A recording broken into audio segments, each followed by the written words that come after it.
ମଇଦାନକିଲ ଗ୍ରାମ ପଞ୍ଚାୟତରେ ଆୟୋଜିତ ହେଲା ଆଞ୍ଚଳିକ ଚକ୍ଷୁ ପରୀକ୍ଷା ଶିବିର।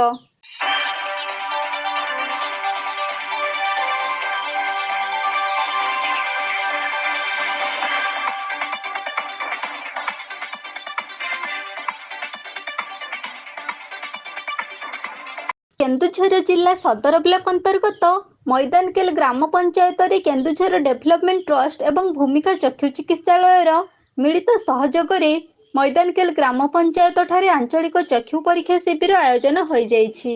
ଏହି ଚକ୍ଷୁ ପରୀକ୍ଷା ଶିବିରକୁ ମଇଦାନକିଲ ଗ୍ରାମ ପଞ୍ଚାୟତର ସରପଞ୍ଚ ଭାଗୀରଥୀ ସିଂ ଉଦ୍ଘାଟନ କରିଥିଲେ।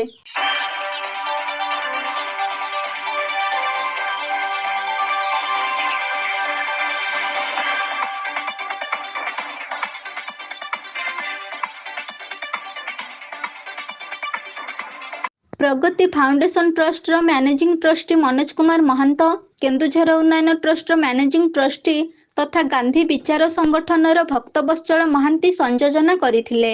ଏହି ଶିବିରରେ ପ୍ରାୟ 10ରୁ ଅଧିକ ଗ୍ରାମର 54 ଜଣ ବରିଷ୍ଠ ନାଗରିକ ନିଜ ନିଜର ଚକ୍ଷୁ ପରୀକ୍ଷା କରାଇଥିଲେ।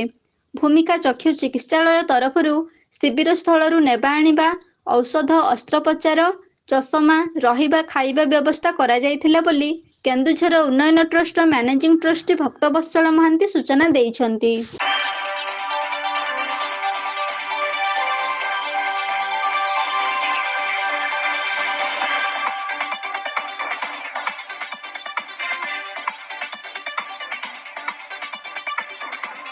ଭୂମିକା ଚକ୍ଷୁ ଚିକିତ୍ସାଳୟର ମ୍ୟାନେଜର ରୁଦ୍ରନାରାୟଣ ଲହାରଙ୍କ ନେତୃତ୍ୱରେ ଅଭିଜିତ ପୃଷ୍ଟି, ଅନ୍ନପୂର୍ଣ୍ଣା ମହାନ୍ତ, ହିମାଂଶୁ ଶେଖର ପାତ୍ର ରୋଗୀମାନଙ୍କୁ ପ୍ରାଥମିକ ଚିକିତ୍ସା ପରେ 13 ଜଣ ମୋତିଆବିନ୍ଦୁ ଚିହ୍ନଟ ରୋଗୀଙ୍କୁ ଅସ୍ତ୍ରୋପଚାର ପାଇଁ ପ୍ରେରଣା ଦେଇଥିଲେ। ପ୍ରଗତି ଫାଉଣ୍ଡେସନ ଟ୍ରଷ୍ଟ କେନ୍ଦୁଝରର ସଭାପତି ମନୋଜ କୁମାର ମହାନ୍ତ, ସମ୍ପାଦକ ରଣଜିତ କୁମାର ମହାନ୍ତ ସମେତ ସଦସ୍ୟ ସଞ୍ଜୟ କୁମାର ମହାନ୍ତ, ଅଭିଳାଷ ମୁଣ୍ଡାରୀ, ମିତାଲି ମୁଦୁଲି, ବିଜୟ କୁମାର ମହାନ୍ତ, ସୁଶାନ୍ତ କୁମାର ମହାନ୍ତ, ବେଣୁଧର ମହାନ୍ତ ଶିବିର ପରିଚାଳନା କରିଥିଲେ।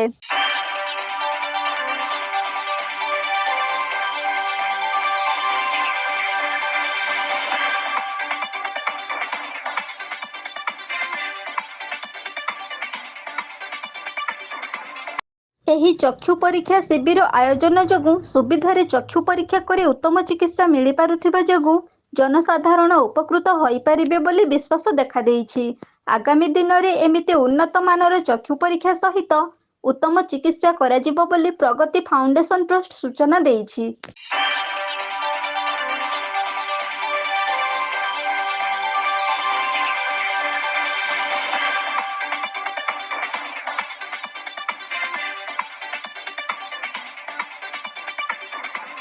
ସଦରରୁ ଦେବାନନ୍ଦ ମହାନ୍ତଙ୍କ ସହିତ ରମେଶ ଚନ୍ଦ୍ର ନାୟକଙ୍କ ରିପୋର୍ଟ, ଏବି ନ୍ୟୁଜ।